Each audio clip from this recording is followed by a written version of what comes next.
guys, so my guys wanted me to throw in a extra bonus video today about how to heal yourself instantly.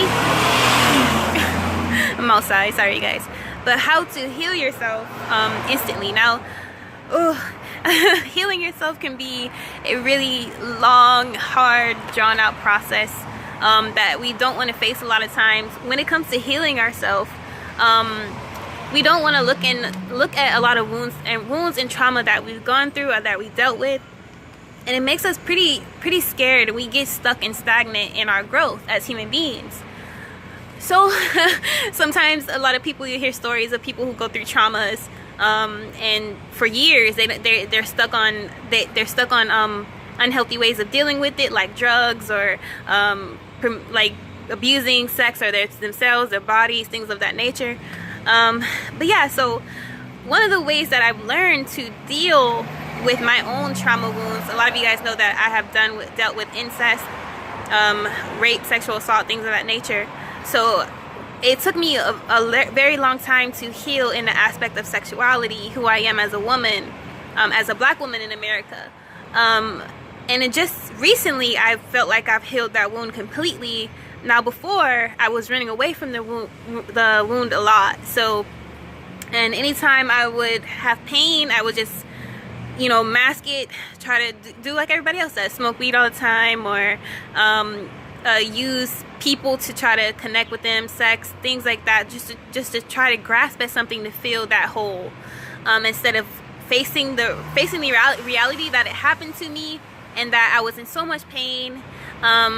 And so I was consistently having to deal with that pain because I didn't want to look at it. I didn't want to see what I needed. And obviously being a shaman too, you can feel to a more deeper extent. And honestly, everyone has the ability to heal themselves. So I don't, yes, therapy is good and all of that stuff. But if you don't know how to heal yourself, which all of us have that ability, then we will always be in pain, because part of it is like self-therapy. I do that with YouTube. Part of it is having support groups and all of that good stuff. But healing yourself is essential in our reality that people don't teach us, healing the etheric body. So being, for example, sexually assaulted and raped, yes, my body was over it because it hadn't happened for a while, but it was being held in my etheric body or my energetic body. So I was feeling that same pain, that same karmic debt every day of my life, and I couldn't really move past it.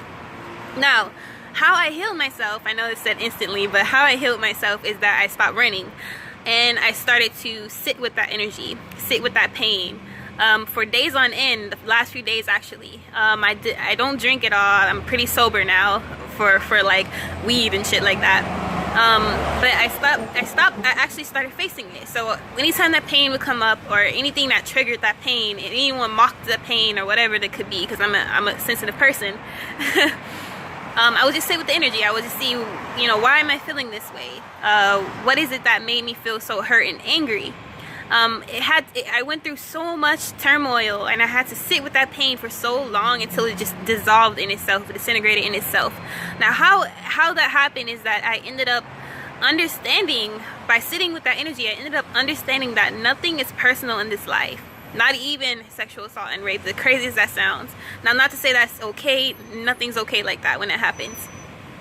And I'm just using my own example as an example of how to heal yourself.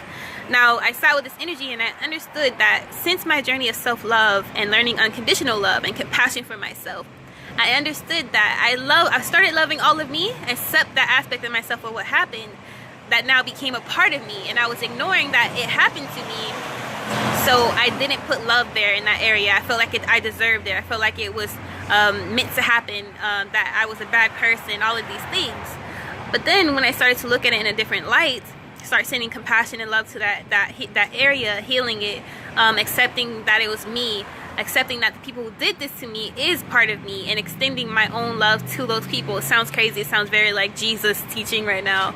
But that is how I essentially ended up healing that wound. So now I'm not in pain right now, even that I can happily say that.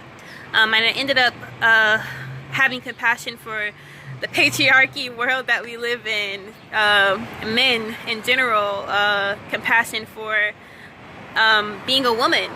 So all of that I was thinking about recently, and that's how I kind of healed that aspect of myself and finally get past it.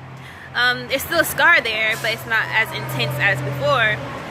But that is how you can heal instantly, is be more concerned about your well-being, and pinpoint where that wound is, pinpoint where you need help. Don't run away from it, don't mask it, don't hang out with the wrong people and all this shit just to feel good about it, just to try to fill that hole. So face it head on, see what you need, because learning about yourself is important in these aspects. Learning about you know, your deeper, who you are, your true self, and what you need. Self-reflection is very important. We sleep on that aspect of ourselves as human beings and our ability to use our own healing powers. So learn about yourself as much as possible. Learn about the traumas you went through. Distance yourself from the people who gave you those traumas, and people who can essentially add on to that trauma. So in the midst of it all, just don't run from it. But yeah, be dope, be unapologetically. Peace.